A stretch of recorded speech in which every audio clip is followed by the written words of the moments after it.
Walter Virgil Starks was born on April 3rd, 1909. He was born to a farming family in the area of Texarkana, and, over time, he would begin to go by his middle name, Virgil.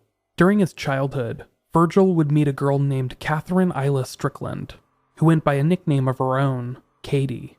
Like Virgil, she had been born in 1909, but a few months after him, on September 25th. The two would remain friends throughout their childhood. As they began growing through adolescence, their friendship took a more romantic turn. On March 2nd, 1932, when both were just 22 years old, they decided to marry. They became Mr. and Mrs. Virgil Starks, and, soon thereafter, would move to a modern ranch-styled house just northeast of Texarkana.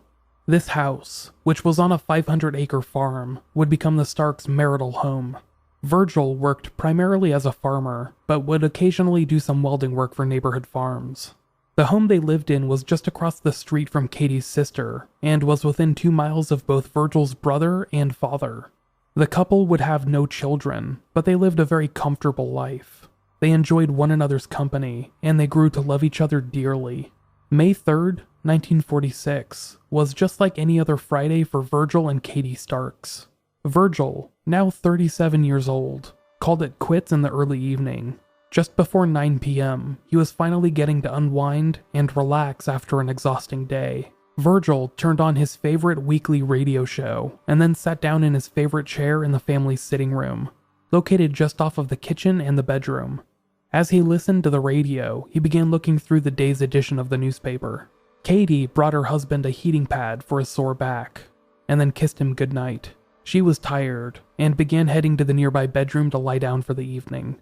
She changed into her nightgown, and then lay down in bed. Minutes pass. As Katie lays there, she struggles to fall asleep. She hears some somewhat distracting sounds, which might have come from the backyard, and she asks Virgil to turn down the radio. He gets up to acquiesce, but is then stopped in his tracks.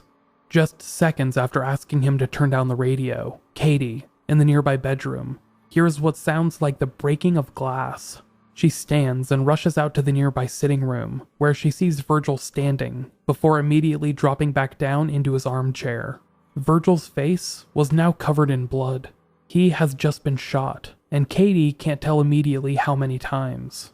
Unbeknownst to her at the time, the killer was standing on the other side of the window just behind Virgil's armchair, standing on their front porch.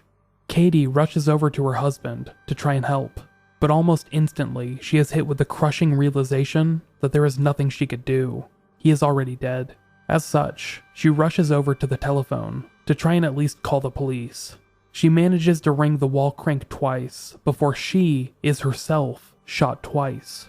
The shots are fired from the same window that Virgil had just been sitting in front of, where this mysterious killer has been lurking and, seemingly, waiting. One of the shots enters Katie's right cheek, exiting just behind her left ear. The other hits just below her lip, instantly breaking her jaw and splintering several teeth. The bullet lodges underneath her tongue, nearly crippling Katie in pain and fear. She drops down to her knees, ending her phone call before it ever even really started. However, as we'll learn about Katie, she is a survivor. The pain to her facial nerves is enough to cripple anyone weak of heart, but Katie perseveres. She crawls to the nearest cover she could think of, the bedroom she had just left moments beforehand. There, she takes a brief moment to collect her thoughts, and thinks to herself about protection. Virgil and her kept a pistol in the living room, and she begins making her way towards that, the only thing that can protect her at the moment. As she stumbles into the living room though, Katie is overcome with a dreadful realization. She has been blinded by her own blood. She struggles to make out her own house, seeing little more than shapes and shadows. As she begins to look for the pistol, she can hear someone trying to tear loose the screen from a window or a door. The killer, who had originally shot Virgil and Katie through a window at the front of the house, has now run towards the back of the home and up a small set of stairs towards the back door. There, he or she began trying to tear the screen out from the kitchen window, which would allow them access inside, which would lead them straight to Katie, who was now struggling to see through her blurry vision, and leaving a trail of blood and broken teeth in her wake. After hearing this killer attempting to break into the house, Katie gives a brief consideration to leaving a note for her relatives to find. But, like I said, she's a survivor, and she quickly abandons that idea. Realizing that the killer has now gone towards the back door, Katie decides that escaping out the front of the house is the best option for her survival. She turns and runs through the dining room and bedroom, down a hallway, and towards the front door. Investigators would later note that there was a quote-unquote virtual river of blood left behind her. Barefoot and still wearing her nightgown, which was now soaked in blood, Katie runs across the street to her sister and brother-in-law's home. Unfortunately, no one was present at the time, so Katie runs another 50 or so yards to the home of neighbor A.V. Prater. Thankfully, Prater was at home and awake. He rushes out to help Katie, who manages to get out the words, "Virgil's dead," before collapsing in his yard. Prater grabs one of his rifles and fires it into the air to alarm some of the other neighbors. Elmer Taylor, one of these neighbors, responds to the shot. Prater tells Taylor to bring his car and come help, because both Mr. and Mrs. Starks had been shot. He also relays the message that Virgil was dead, and that Mrs. Starks, Katie, needed immediate help.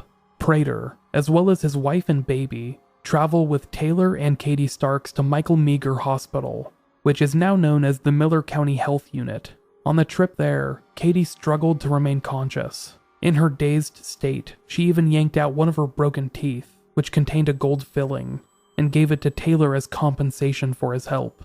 By the time they arrived at the hospital, Katie had lost a significant amount of blood, as the crime scene photos would later prove, but she was, thankfully, not in any real danger of going into shock. Her vitals looked normal, at least normal enough for someone that just got shot in the face twice, and she would enter surgery that evening to repair the damage. Back at the house, though, police would find a troubling crime scene. It felt suspiciously related to the crimes that had been plaguing the area, which included 3 assaults on young couples in lovers' lanes and a total of 4 murders. But it stood out in a number of aspects. The following morning news headline in the Texarkana Gazette read, in all caps, "Murder rocks city again. Farmer slain, wife wounded." Despite the headline, which seemed to be marinated in panic, police would struggle to connect this case to the crimes attributed to Texarkana's Phantom Killer. In the following months, investigators would struggle to connect this brutal shooting to that crime spree. However, the stories have remained linked in the following decades. This is the story of the Texarkana Moonlight murders.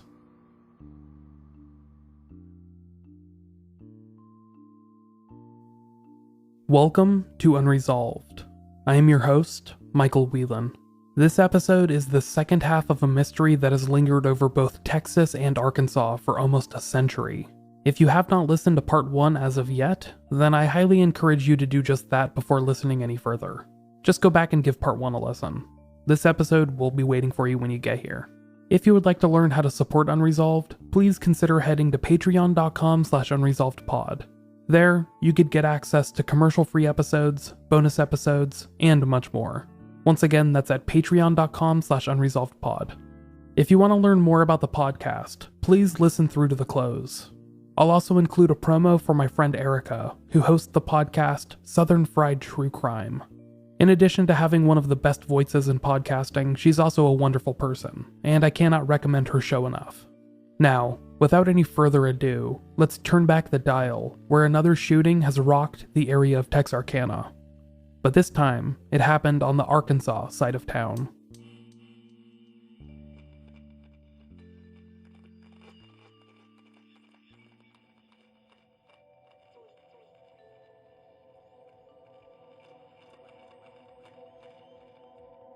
Following the reports of a shooting out at the home of Virgil and Katie Starks, Miller County Sheriff's deputies and Arkansas State Police were the first to arrive at the scene. Because the incident took place on the Arkansas side of town, the call had been forwarded to the nearby Hope, Arkansas City Police, who then forwarded emergency services to the Starks farm, as well as to Michael Meagher Hospital, where Katie Starks had just been admitted. Arkansas State Police officers Charlie Boyd and Max Tackett were the first officers to arrive at the scene. After hearing the call come over the radio, they approached the house cautiously and entered inside, finding the trail of blood leading down the hallway towards the sitting room, where Katie and Virgil Starks had both been shot. The body of Virgil Starks was still there, but there have been some contradictory reports in the decades since about the condition of his remains. One of the 2 Arkansas state officers said that they found Virgil sitting in the blood-soaked chair that he had been shot in, while another said that the officers found Stark lying across the floor. However, a couple of facts were later confirmed by investigators. Virgil had been shot twice in the back of the head, and the chair he had been sitting in had since caught fire. You see, Katie had brought her husband a heating pad before heading to bed, and following the shooting, the heating pad had actually been what set the chair ablaze. Thankfully, the fire had not spread by the time investigators arrived. A short time after officers Boyd and Tackett arrived at the Starks' farmhouse, Miller County Sheriff W.E. Davis arrived, with a swarm of deputies and other county officials in tow. Despite this being the first of the shootings to take place in Arkansas, the entire area had been panic-stricken and fearing an incident like this crossing over. Miller County was going to respond in kind. Sheriff Davis called upon officers from the surrounding area, including those in Texas and the Arkansas State Police, to set up a blockade along Highway 67. Their goal was to apprehend, detain, and ultimately question any suspicious individuals leaving the area. This blockade would result in 12 suspects being detained, but only 3 were kept for in-depth questioning. Following that, they were all cleared of any potential involvement. The crime scene, which investigators continued to look over, was a troubling mix of the Starks' normal marital life and a quote-unquote virtual river of blood, as described by Captain Manuel Gonzalez of the Texas Rangers, who remarked about Katie Starks, quote, "It is beyond me why she did not bleed to death." Investigators could find only 2 bullet holes in the window, which looked out from the Starks' sitting room to the front porch. This led Sheriff Davis and the other investigators to theorize that an automatic rifle had been used, which allowed the shooter to fire multiple shots through a single hole in the window, without having to re-aim. After all, 4 shots had been fired, 2 at each of the victims, but there were only 2 holes in the glass. It is believed that the shooter had shot and killed Virgil Starks, and then patiently waited for Katie Starks to run out from the couple's bedroom. Once she had done so, the killer then shot her, creating the second bullet hole in the front window. At the crime scene, investigators were able to learn several things about the attack and the potential perpetrator, but struggled to connect them to what they knew about the Phantom, the person or persons that had been terrorizing young couples over in Bowie County. For starters, there was the obvious outlier. This was the first attack to happen at a couple's home, instead of on an isolated lover's lane. That, in addition to this being the first, and only, attack to happen on the Arkansas side of town. Then, there was the difference in the ammunition used. The first attack, on Jimmy Hollis and Mary Jean Larry, had involved no bullets, just clubbing with an iron pipe or a flashlight. But the next 2 attacks resulted in double murders, and each time the ammunition used was a .32 caliber round. This led investigators to think that the Phantom was using a Colt pistol. This time though, the ammunition used were .22 caliber rounds, leading to the belief that this might be a different shooter entirely. Perhaps even a copycat who was trying to use the recent slangs to confuse detectives and muddy the waters of the investigation. Sheriff W.E. Davis remained hesitant to claim that the murders were related, saying at one point, quote, "It is possible that the killer is one and the same man." Meanwhile, his chief deputy, Tillman Johnson, voiced his own concerns sometime later. Quote, "I felt like the Phantom killer didn't do the Starks murder. It would be hard to tie him to the Starks murder." Tire tracks were found near the family's home, but police struggled to connect them to any suspects or persons of interest. And, following the Friday evening murder of Virgil Starks, bloodhounds were brought out to the farmhouse in the early morning hours of Saturday, May 4th. These bloodhounds were able to pick up 2 different scents, which tracked throughout the house, out the front door, and towards the nearby highway. But both trails ended there. That was where the killer had likely stashed their car and made a getaway, somehow evading or eluding the blockade that Sheriff Davis had set up. Within 24 hours, Sheriff Davis and other investigators were questioning Katie Starks in her operating room at Michael Meager Hospital, as she recovered from the 2 gunshot wounds to her face. They learned about how the shooting had unfolded, from her perspective, and that informed a lot of their decisions moving forward. They would return 4 days later to speak to Mrs. Starks, after trying to gauge the community for any leads. There had been mounting rumors that Virgil Starks had been harassed in the days before the murder, but Katie Starks discounted those entirely. There had been no build-up to the attack that took the life of her husband, which made it all the more tragic and terrifying. Sheriff W.E. Davis would later tell the press, quote, "This killer is the luckiest person I have ever known. No one sees him, hears him in time, or can identify him in any way." The area had already been on high alert, anxiously awaiting news of another shooting or double murder. But the fourth violent incident to happen in as many months began to spin the region of Texarkana into a frenzy. Tillman Johnson, the chief deputy of Miller County, was with Sheriff Davis at the crime scene on the night of the Starks shooting. He would later remark to reporters about that first night and the local tension they encountered.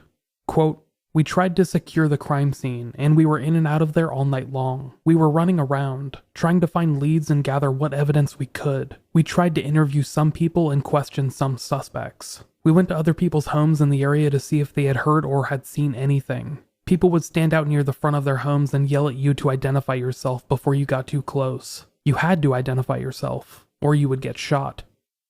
As the media began to run with the details, this type of behavior would only continue to escalate. In the following days, groups of vigilantes would begin to patrol quiet, isolated areas of Texarkana, while worried residents began guarding their homes like mob bosses or drug dealers. The lack of any significant motive in the police investigation did not deter some police officials from making guesses, which ultimately ended up in the local news headlines. After all, it did not seem like robbery had ever been a motive, but a flippant statement from an unnamed police official led to the May 5th all-caps headline in the Texarkana Gazette: "Sex Maniac Hunted in Murders." The unnamed officer had stated that they believed a sex pervert is responsible for the string of murders. This would become the prevalent theory moving forward, although some investigators continued to think that the Starks murder was separate from the Lovers' Lanes attacks perpetrated by the mysterious Phantom. By the evening of the Virgil Starks murder, the reward fund for the Phantom Killer investigation had eclipsed $7,000. That total would continue to rise in the coming weeks and months, with an additional $2,500 being raised for Virgil's case alone. On May 29, 1946, the Texarkana Gazette ran a front-page story on a new lead being developed by investigators, which focused in on a flashlight. The flashlight was featured on the front page in the Gazette's first-ever color photo. It looked like a pretty normal flashlight, but both ends had been painted red, making it rare for the area. A limited number of these flashlights had been sold in the Texarkana region, and police were hoping that someone would be able to identify it. This flashlight had been discovered in a hedge underneath the Starks' front window, the same window that they had been shot through. In the several weeks since the shooting had unfolded, this flashlight had been sent to an FBI crime lab in Washington, D.C., where it had gone through extensive fingerprint analysis. Unfortunately, those tests had failed to come back with any results, and the flashlight itself seemed to not contain any fingerprint samples at all.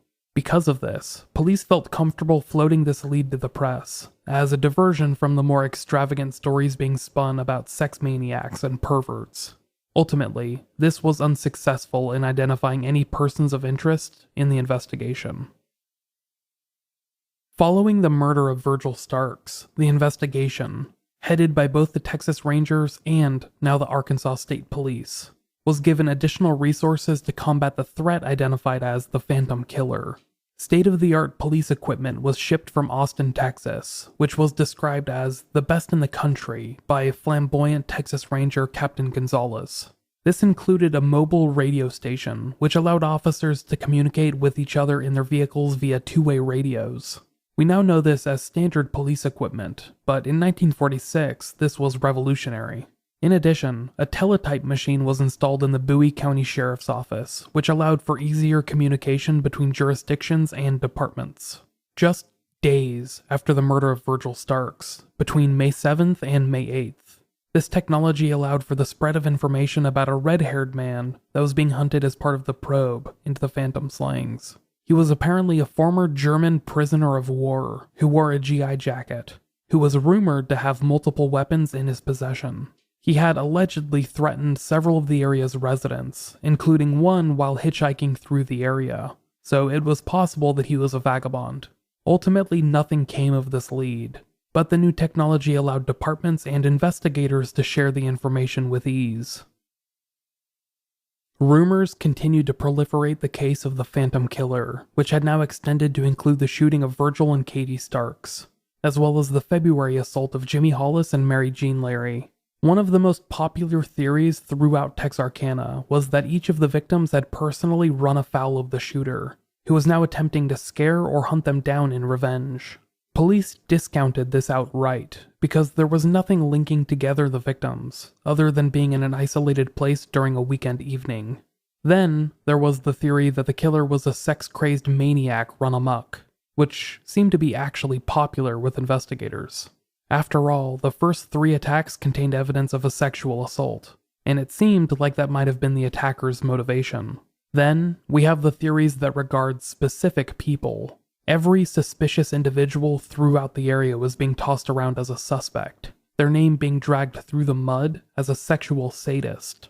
In fact, when one of these individuals left town for a short period of time, it became a topic of discussion that police had captured him. Rumors began to spread that he was being held by the Texas Rangers in a secret jail cell, shackled to the floor and guarded with submachine guns 24/7.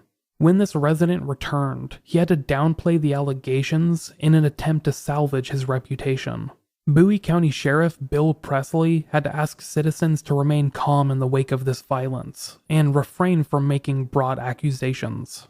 In the May 19th edition of the Texarkana Gazette, a story titled, "Newspapers Will Tell Public If Killer Is Caught," included a written statement from Sheriff Presley, which read, quote, "These rumors positively are not true. We can understand why the people believe them.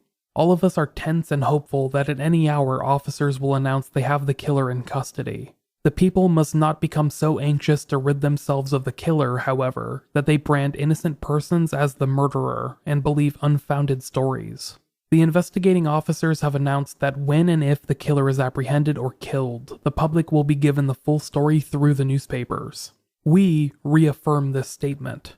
The newspapers are kept posted on developments in the investigation, and they will announce all news immediately. We believe that the people have a right to know if the killer is caught or killed, and we pledge ourselves to let the public have this information." Even Texas Ranger Captain Manuel Gonzalez, who was fond of showmanship and embellished himself at every turn, found himself having to give a public statement about the rumor mongering.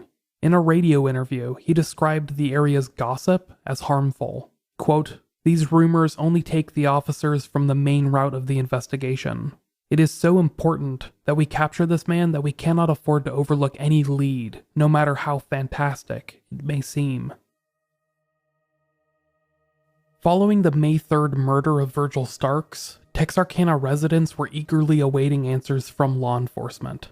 After all, since February, there had been 4 violent incidents, which had resulted in 5 people dead and 3 others hospitalized. And the media was making it seem like the killer could strike again at any moment. The day after the shooting at the Starks farmhouse, stores in the region began selling out of locks for doors, latches for windows, firearms, ammunition, and all manner of household items which pertained to security and privacy. Residents, who had been comfortable leaving their front doors unlocked just months, weeks, and days beforehand, were now renovating their homes out of distrust. Many only ventured outside during daytime hours, beginning a nightly routine that involved locking all doors and windows, pulling down shades, and even booby-trapping entrances to the house. Some in the area began propping up items against windows and doors, which would cause a good amount of noise if anyone tried to break in. In short, paranoia was taking over Texarkana. W.E. Atchison, a 16-year-old resident of the region at the time of the murders, later told the reporter, quote, "If you wanted to go to someone's house after dark, you had to call them first and let them know you were coming. The big wonder for everyone back then was whether the killings were done by someone who lived among us, and I still wonder who did it." As the police would learn, over the course of their lengthy investigation, residents were on edge, and continued to report anything that they perceived as the mysterious phantom killer. This included random noises, and anything that went bump in the night. For several weeks after the most recent violent incident, police were flooded with reports of prowlers. Tillman Johnson, the then chief deputy of Arkansas's Miller County, recalled, quote, "We were constantly getting calls, mostly at night, about prowlers. People would call about any noise they heard at all. Virtually all of these prowler reports were imaginative, with police stating that there was no substance to any of them. These prowler calls included things like a cat jumping around in an upstairs trash can in one family's home, and then a man stepping onto a neighbor's porch during a rainstorm while waiting for a bus. The police, who were complaining about the prowler calls, were at least partially responsible for the fear gripping Texarkana, not because of their lack of any leads per se, but because of the public comments they had made about the Phantom Killer. In addition to referring to the killer as a sexual sadist that could strike at any moment, Captain Gonzalez of the Texas Rangers made a public address over the radio airwaves just days after the Starks shooting on May 6th. In this address, he told Texarkanians to, quote, "Oil up their guns and see if they are loaded. Put them out of the reach of children. Do not use them unless it's necessary, but if you believe it is, do not hesitate." This ultimately resulted in a random smattering of gunshots throughout the region, as worried residents began shooting at these perceived prowlers. Thankfully, this did not result in any known deaths, but at least one drunk patron was shot by a bar owner over a slight miscommunication, and the sound of gunshots became more than enough to send a neighborhood into a frenzy. Just days after the public address by Captain Gonzalez, in which he told residents to oil up their guns, the weekly Two States Press ran an article detailing this palpable fear. Quote, "Texarkana people are jittery, plain frightened, and with reason. Within a period of 6 weeks, 5 people have been murdered in cold blood, and a 6th seriously wounded, escaping death by a seeming miracle. The question in the minds of most of the citizens is, when, where, and how soon will another tragedy shock the community? And who will be the victim, or victims, since 2 deaths seems to be the design of the killer."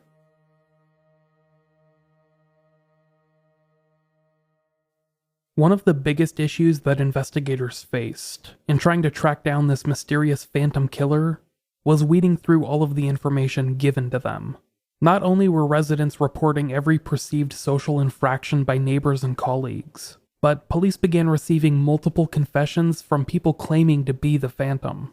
At least 9 Texarkana residents tried to convince police and the media that they were the killer, including one alcoholic that used this confession as a party trick to coax bottles of whiskey out of eager reporters. Police knew that people confessed to crimes they did not commit on a regular basis, and that is why so many details of the investigation were guarded closely. Max Tackett, a young officer with the Arkansas State Police, explained this in an interview. Quote, "You don't tell everything you know about a case. When it gets into the paper, the real criminal finds out how much you know, and the criminal will fit those facts into their confessions. You keep yourself 2 or 3 pertinent facts to protect yourself from crackpots." Police were on the lookout for these types of false confessions, and that's perhaps what guided them away from a young man that confessed to the murder over 1,000 miles away. A man named Ralph B. Bowman confessed his involvement in the Texarkana murders to Los Angeles police. Bowman was an ex-Army Air Force veteran who had red hair, much like some of the descriptions of an odd man reported by Texarkana residents. Bowman claimed to have been in a subconscious coma for several weeks before waking up and running away from quote-unquote something bad. He said that after waking up, he learned about the killings and felt that he might be responsible. So he hitchhiked all the way out to the West Coast, before eventually ending up in California and confessing to police there. He was viewed as a pretty realistic suspect, because he matched the physical description of the attacker. In addition, he was very good with firearms, having served in the military as a gunner. And after waking up from his perceived coma, he could not find his rifle. Investigators heard about this young man's confession, but felt that he offered up no new details. All of his information about the killings was stuff that he could have picked up from radio and newspaper reportings. It was also discovered that he had been discharged from the military for being psychoneurotic. Police eventually cleared him of any involvement in the Texarkana slayings, believing that this man needed mental help. as panic and paranoia tightened their grip around Texarkana, with businesses beginning to experience an estimated 20% drop in activity. Some residents began to take the law into their own hands. Teenagers from the area began camping out in lovers' lanes with pistols, in an attempt to bait the Phantom into attacking. More often than not, they would have additional friends hiding out in the nearby forest, who were eager to help trap the killer and become local heroes. On more than one occasion, this nearly led to an altercation between these vigilante teens and police officers, who eyed these vehicles skeptically. Eventually, police began using these tactics for decoys of their own, using local area teenagers, younger-looking police officers, and even mannequins to sit in parked cars in an attempt to bait the Phantom. Unfortunately, these tactics were perhaps too little and too late. Whoever the Phantom was, they had likely moved on, and were no longer harassing Texarkana couples. No new incidents were reported over the next several months, and, almost just as soon as he had arrived, the Phantom had disappeared. Captain Manuel Gonzalez, who had famously stated after arriving that he would remain in the region until the Phantom was brought to justice, left town less than 3 months after the murder of Virgil Starks. He would remain with the Texas Rangers until 1951, and would eventually take his flashy talents to Hollywood, where he served as a consultant and a producer for radio, TV, and even film projects. More on that in a bit. By October of 1946, all of the investigating Texas Rangers had left Texarkana, returning to their regular post. They had slipped out of town one by one, hoping to avoid unwanted attention. A few FBI officials had been in the region as well, assisting with the investigation and providing federal resources for what would later be defined as a primitive serial killer investigation. In time, they would return to their regular positions, leaving their work on the Texarkana case unfinished. The investigation remained in the hands of local authorities, who continued to investigate for the next several years.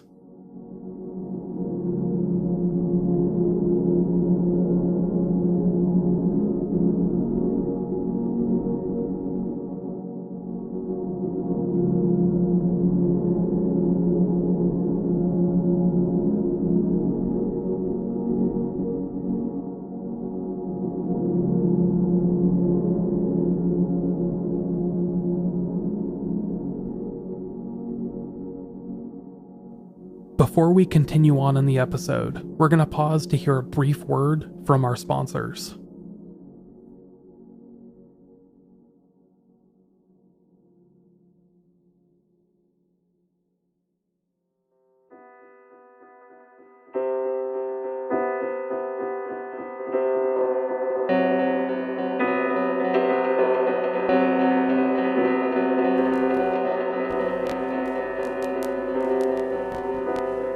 A suspect in the Texarkana Moonlight murders was hard to develop because, to put it bluntly, there was very little information for investigators to work off of. The first two victims, Jimmy Hollis and Mary Jean Larry, gave conflicting physical descriptions of the person that had attacked them in February. Larry described him as a black male, and Hollis, who had only seen the hooded man for a few moments, described him as being white. The only other surviving victim, Katie Starks, never saw her shooter. She was unable to confirm that the person who shot her was white or black, whether he wore a mask or not, or whether he was a he at all. The scarce amount of evidence found at the other crime scenes, the two Lovers Lanes shootings in March and April, made it impossible to confirm or deny investigators' suspicions. They were able to find some footprints and tire tracks, but those were hard to confirm as belonging to the killer. Details they knew and could confirm about the shooter were few and far in between. The killer's MO remained the same throughout the attacks. They always happened late at night, during the weekend, in isolated areas. 3 couples were attacked on desolate roads, while a 4th was attacked inside their home. During the 3 Lovers Lanes attacks, the female victim was sexually assaulted, and it's impossible to know whether or not the same fate awaited Katie Starks as she managed to escape. Then, there was the type of ammunition used. In the first assault, nobody was shot, so it was impossible to prove what kind of firearm the offender was holding. In the second and third assaults, where both male and female victims were murdered, the type of ammunition used were .32 caliber shells. likely from a Colt pistol. In the shooting out at the Starks farm, .22 caliber ammunition was used. Again, this case seemed to be the outlier, so it was hard for investigators to positively link it to the other crime spree. However, something that investigators would note was that each of the 4 crimes happened approximately 3 weeks after the prior assault. This perhaps pointed to a pattern of sorts for the offender, who had been nicknamed the Phantom. Dr. Anthony LaPalla was a psychologist at the Federal Correctional Institute in Texarkana, who was called upon by the Texarkana Gazette following the murder of Virgil Starks. The paper wanted to gain a better understanding of this criminal's motivation, and Dr. LaPalla created an early kind of psychological profile for the Phantom. LaPalla believed that the killer would continue to strike, at random. He believed that this was the killer's calling card, and that he likely relished the thrill that the random nature of the attack provided him. Dr. LaPalla also believed that the 4 crimes were connected, as in he believed without a doubt that the murder of Virgil Starks and the shooting of Katie Starks could be linked to the other 3 crimes. Dr. LaPalla described the killer as being intelligent, clever, and shrewd, who was likely following the case closely in the media. He described the Phantom as being between his mid-30s and his mid-50s, who seemed relatively normal, at least appearing to be a good citizen in his personal life. He was likely motivated by a strong sexual component, indicating that he was a sadist of sorts, and that he was most likely not a veteran. Dr. LaPalla insisted upon this, stating that if he had been in the war, his maniacal tendencies would have presented themselves differently. In a statement that shows how far we've come from the 1940s, Dr. LaPalla stated that the killer was most likely white because, in his words, not mine, quote, "In general, Negro criminals are not that clever." Yeah, thanks for that, Doctor. Dr. Anthony LaPalla described the last attack, that on the Starks farmhouse, as a natural outlier. He indicated that the killer had decided to strike a new type of target because he knew that his usual hunting grounds, Lover's Lanes, were being patrolled by police and local vigilante groups. This meant that he needed to find another avenue for his aggression, and decided to focus in on a 500-acre farm. In Dr. LaPalla's summation, the killer was a threat that needed to be neutralized immediately before he continued progressing. Quote, "This man is extremely dangerous. He works alone, and no one knows what he is doing because he tells no one."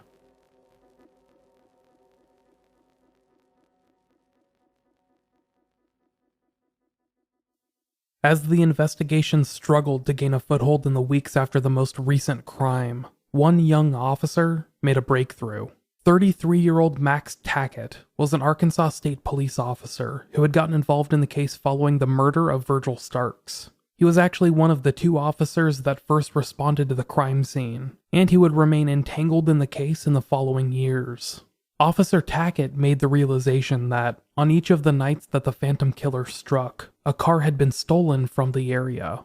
And now, one of these cars, which had been stolen on the night that Richard Griffin and Polly Ann Moore were murdered, March 24th, had just been found in a parking lot, months later. On June 28th, 1946, a Friday, Officer Tackett decided to stake out the vehicle until the thief returned. He was surprised to find that the person coming to the vehicle was not a scary-looking man, but rather an innocent-looking young lady. Peggy Stevens was just 21 years old, and, upon being confronted, told Officer Tackett that she had just gotten back from Shreveport, Louisiana, where he would learn she had just gotten married to a man named Ewell Sweeney. In fact, the 2 had gotten married just hours before she was detained. Her husband, she said, was in Atlanta, Texas, trying to sell another stolen vehicle. Officer Tackett was able to follow this lead to Atlanta, where he learned more about this Ewell Sweeney. He was eventually able to confront him at the Arkansas Motor Coach bus station, along Texarkana's Front Street, near Union Station. At first, this suspect tried running away. He ran out the back of the building and tried to escape via a fire escape. But there, he was cornered by police, and was quoted as saying, "Please don't shoot me." When Officer Tackett told him that he wasn't going to get shot for stealing cars, Swinney allegedly responded, quote, "Mister, don't play games with me. You want me for more than stealing cars." This suspect would make several similar comments in the coming hours and days, including while he sat in the back of a police cruiser en route to the station. He lamented potentially getting the electric chair, certain that police were onto him for violent crimes he had committed. Ewell Lee Swinney was 29 years old and would become the primary suspect in the Texarkana Moonlight murders. The man had a checkered past, with prior criminal convictions for car theft, counterfeiting, burglary, and assault. And the more that police learned, the more they liked him as their guy. Swinney's young wife, Peggy, would later confess on 3 occasions that her husband was the Phantom Killer. When told by police that he was being held for murder, she stated, quote, "How did they find it out?" She would confess on 3 separate occasions, with the most illuminating parts being gleaned from her first confession on July 23, 1946. During this confession, she stated, quote, "He and I were at his sister's house at 220 Senator Street. We were discussing the murders in Texarkana. I asked him who killed these people. He told me that it was someone with a brilliant mind, someone with more sense than the cops." Peggy then recalled a memory of hers from months prior, in which she had gone out to dinner and a movie with Ewell, then her boyfriend, and on their way home he had stopped along the side of the road to take a leak. This happened to be near Spring Lake Park, the same place that Paul Martin and Betty Jo Booker were parked before their assault. Quote, "Ewell was gone from the car about 1 hour when I heard something that sounded like 2 gunshots. I do not know whether they were pistols or shotgun shots.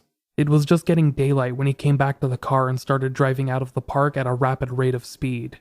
When he came back to the car, I saw that his clothes were wet up to his knees and damp on up to his waist."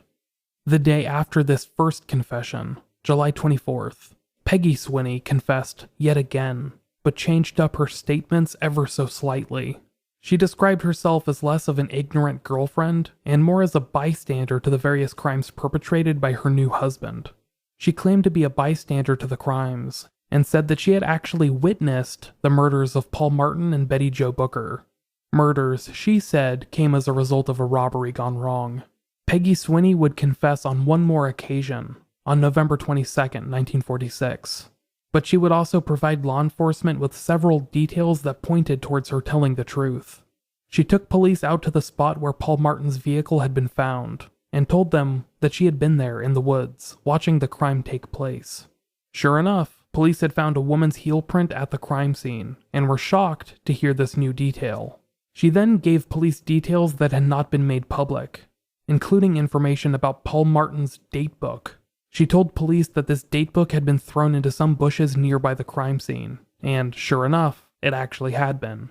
Bowie County Sheriff Bill Presley knew about this detail, and had not released it to the press nor other jurisdictions. It was beginning to look like police were on the right track, and Ewell Swinney was looking guiltier with every passing day. In addition to the 3 confessions offered up by his 21-year-old wife, police were able to find a few other pieces of evidence that incriminated Ewell Swinney. It was discovered that the 29-year-old suspect had, at one point, owned a .32 Colt automatic pistol, which he had sold somewhat recently in a game of craps. Investigators were also able to find slag in one of Swinney's pockets, which matched samples taken from Virgil Stark's welding shop. However, faced with a potential death sentence, Ewell Swinney refused to confess to the murders. He claimed his innocence and refused to falter. In addition, fingerprint testing had failed to come up with anything conclusive, and even though police would spend over a year trying to validate the confessions of Peggy Swinney, even that began to fall apart. Several holes were discovered in her confessions, including her ever-changing involvement in the crimes she alleged were perpetrated by her husband. She was deemed to be an unreliable witness, and her confession was basically all that police had to operate on. To make matters worse, as the trial began to come to realization, Peggy Swinney recanted her confessions. And because she was married to Ewell Swinney, she could not be forced to testify against him. It was basically a losing situation for investigators, and they were forced to drop all murder charges against Ewell Swinney, having little more than very circumstantial evidence against him. However, he would not exactly become a free man again. Police still had numerous car theft charges they could press against him, and because he was a repeat offender, extreme sentencing guidelines would apply. He was eventually given a life sentence for the car thefts, which would only last about 26 years. In the early 1970s, Swinney would appeal his life sentence, and he would be released in 1973. He continued to deny his guilt in the Texarkana murders, and despite police believing he was their phantom killer, he was never charged with any of the crimes. He eventually died in a Dallas area nursing home in 1994.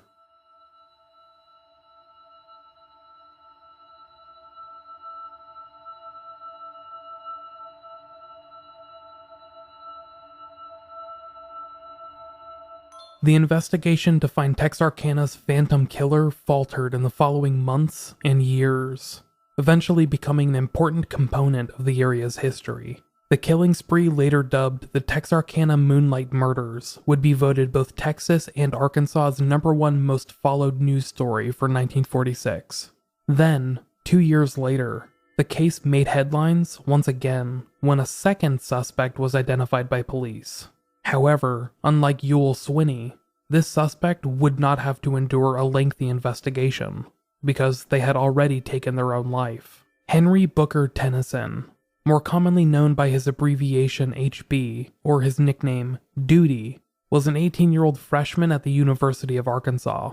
On November 5th, 1948, 2.5 years after the Phantom Killer had last struck, Tennyson was found dead in his bedroom in Fayetteville, Arkansas.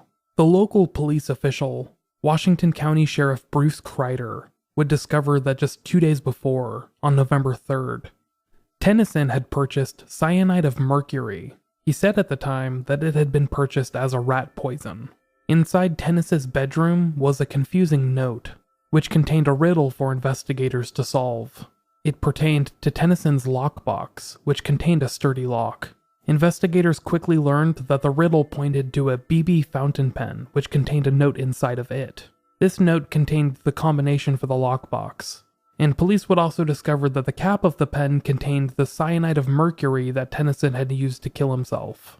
Police forced open the lockbox, not wanting to wade through another myriad of riddles, and discovered a number of handwritten letters, one of which claimed responsibility for the murders in Texarkana and stated that this responsibility is what had driven the young man to suicide.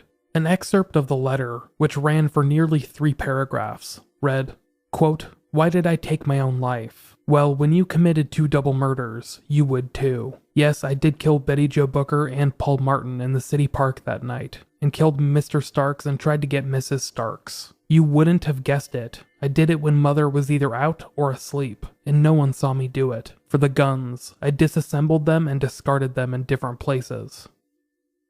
H.B. Tennyson had been a teenager at the time of the murders, being just 15 or 16 when the 4 assaults took place. He had never been suspected in any of the killings, likely because of his age.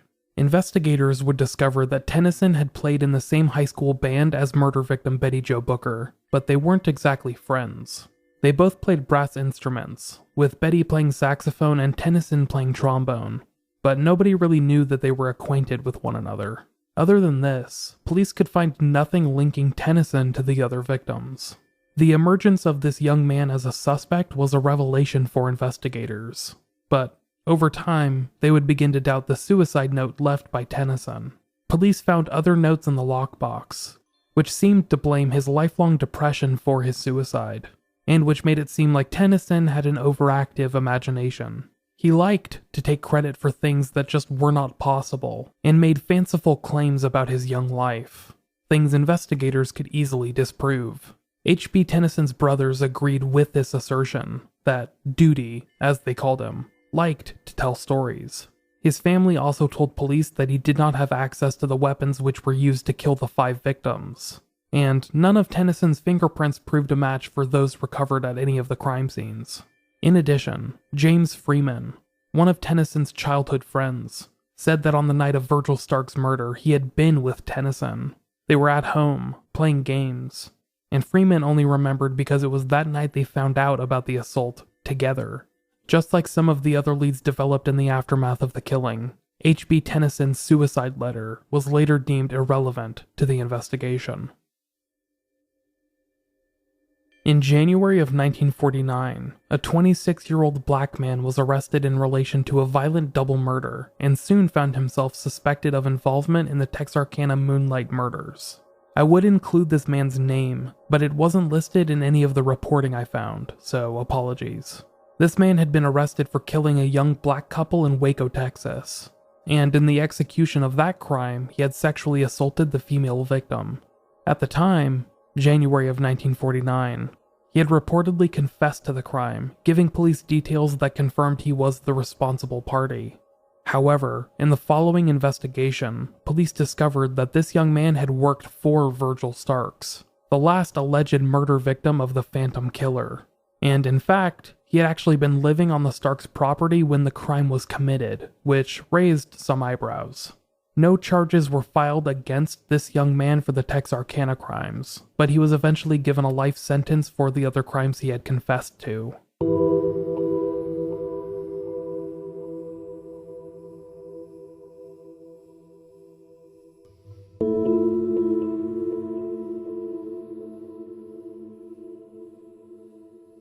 Over a decade after the Phantom Killer had disappeared, one of the most peculiar incidents unfolded near one of the crime scenes. The date was July 9th, 1956, and workers were tearing apart a school near Spring Lake Park, the area nearby where Paul Martin and Betty Jo Booker were killed by the Phantom in April of 1946. The school was actually near the railroad tracks where Paul Martin's vehicle had been found, putting it in close proximity to the events that unfolded that weekend. While deconstructing the building, what looked to be blood-stained clothing was found in the attic of this school. The articles of clothing, which were white linens, were covered with dark red stains, which the workers viewed suspiciously. The police were informed, and eventually, the clothing was sent off to the state crime lab for a closer examination. When the results came back, it originally read that there were blood samples found, but it was later determined that the report meant to say there were not blood samples found. A simple misunderstanding, really. The dark stains on the clothing were nothing more than paint, a test would later show. However, the report of this clothing has become a part of the Phantom's legend, with many in the area thinking that the killer had snuck into the schoolhouse following his second double murder.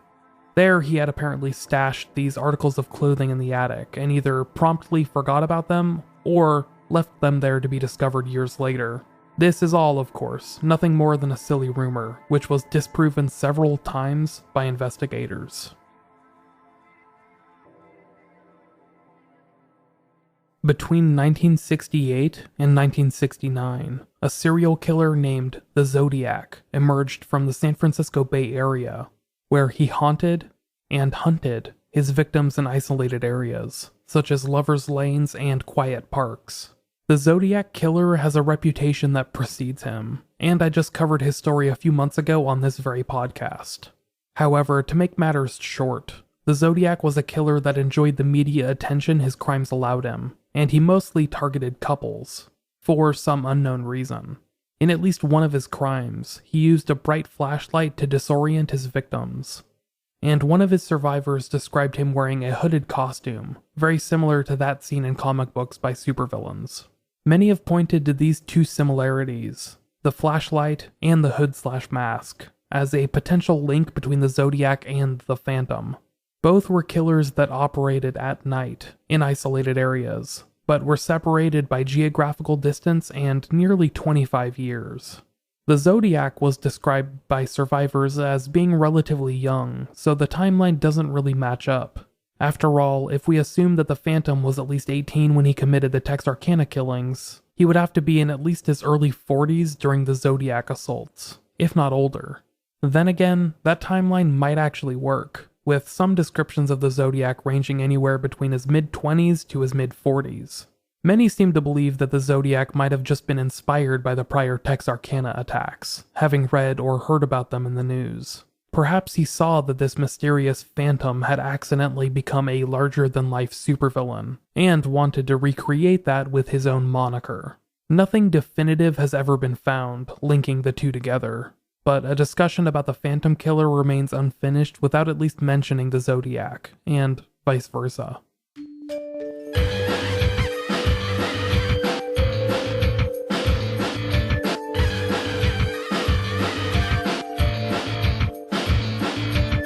In 1976, 30 years after the murders, a film was released. Titled The Town That Dreaded Sundown, the movie was inspired by the true events that unfolded in Texarkana. It was loosely based on the investigation by Texas Ranger Captain Manuel T. Gonzalez, who had retired from the Rangers in the early 1950s to pursue a career in show business.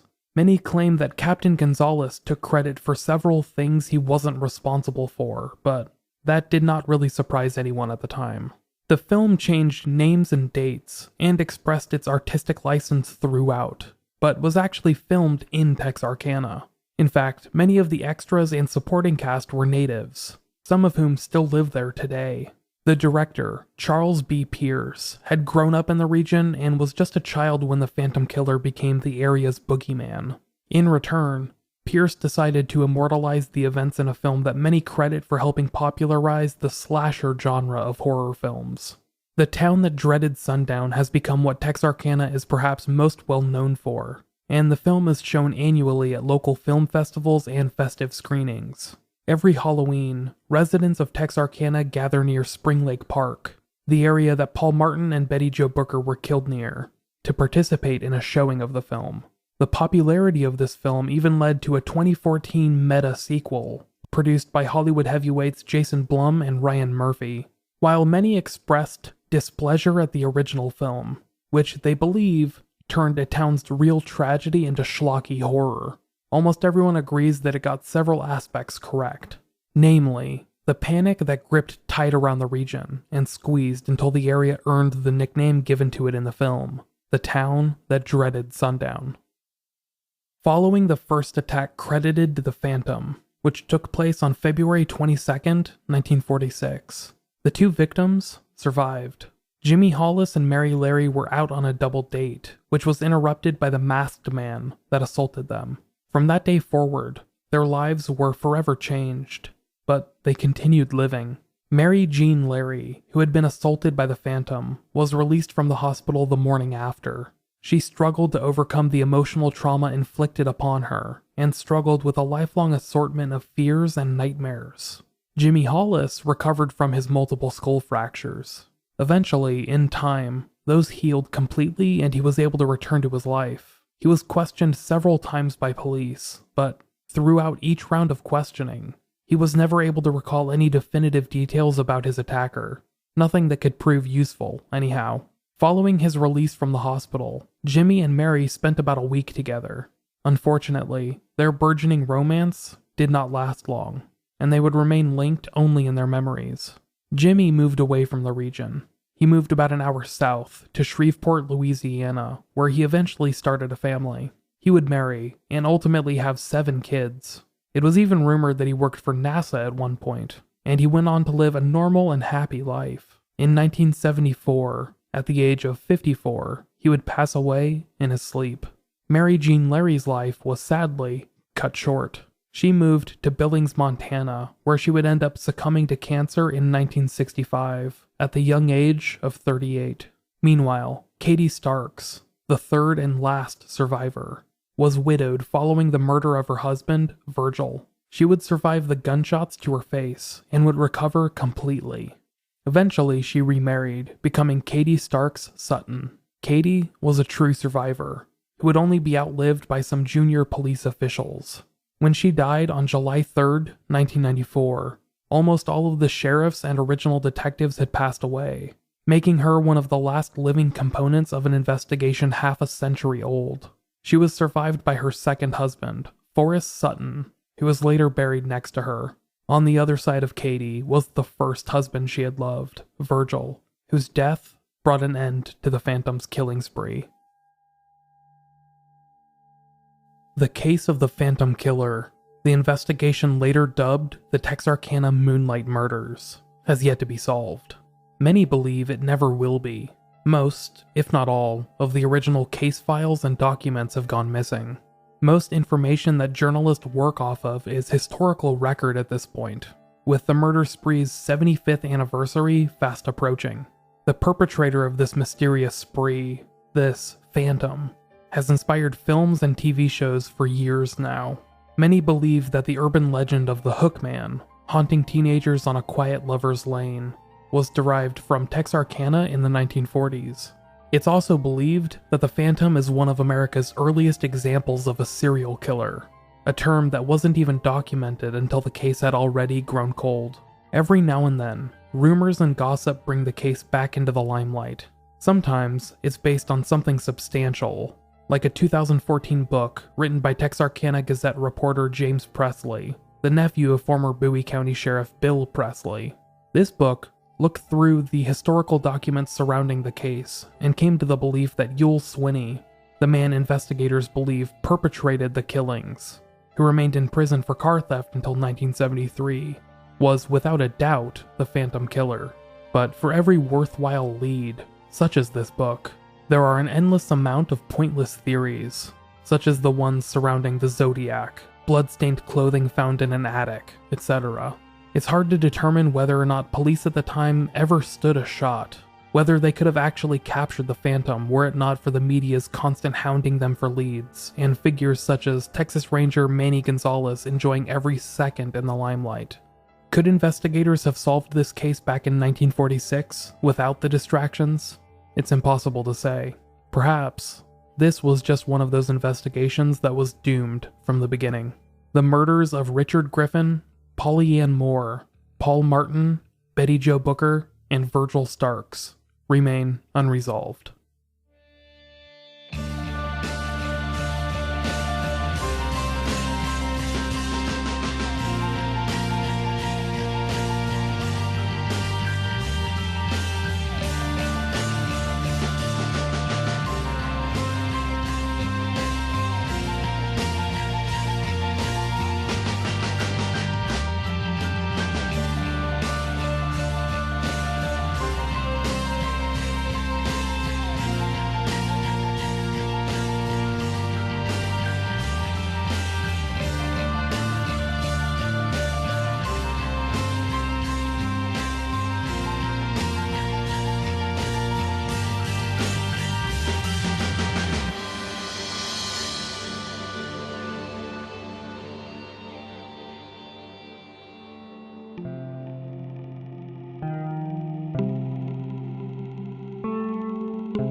Thank you for listening to Unresolved. This story is one that I've been meaning to cover for quite a while. After all, I did just cover the Zodiac a few months back, and I've always considered this case to be related in a way. So, I'm glad I finally got around to it, and I hope that you all enjoyed listening to the end result. My only regret is that it seems like almost all of the documentation about the case remains the same. By that I mean, if you read the books, watch the documentaries, etc., almost all of the information is the same across the board. So I worry that some of you might be thinking that I took it easy and really only skimmed a few online articles, but I can promise you that is not the case. There just has not been a lot published about this case that's actually new in about 70 years. So, apologies if this wasn't quite what you were looking for.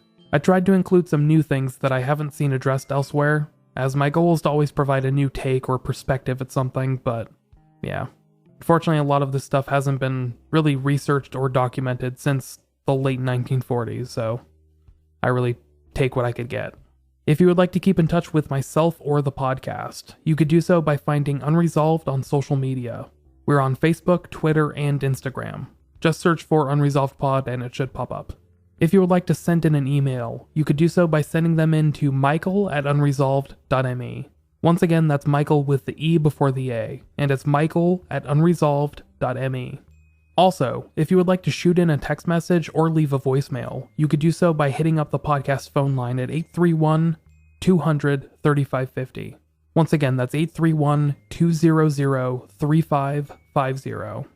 All of this information can be found at the podcast website, which is unresolved.me. There you could also find a link to the Patreon page, where you could become a patron and get access to all kinds of bonus content. That whole spiel. That's it for me this week. But before you go, I would just like to ask you to check out a podcast from a friend of mine. Erica Kelly has been one of the nicest people in podcasting for as long as I've known her, and her podcast, Southern Fried True Crime, is just fantastic. She does an amazing job presenting stories in a simple, punctual way, and I cannot recommend her show enough. You will not be disappointed if you check it out. And for my money, she has one of the top 5 voices in all of podcasting. But that's it for me. Thanks for listening, everyone. I will talk to you later.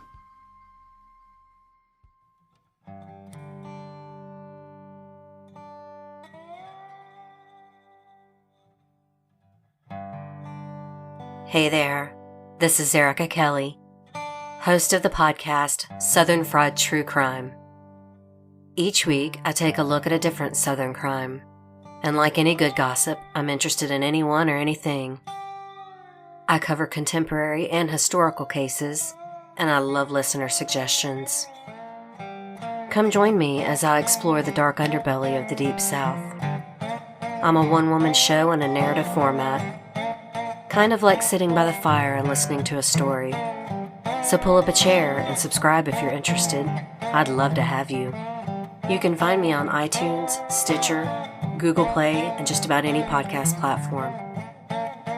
Just search for Southern Fried True Crime. Until then, y'all take care.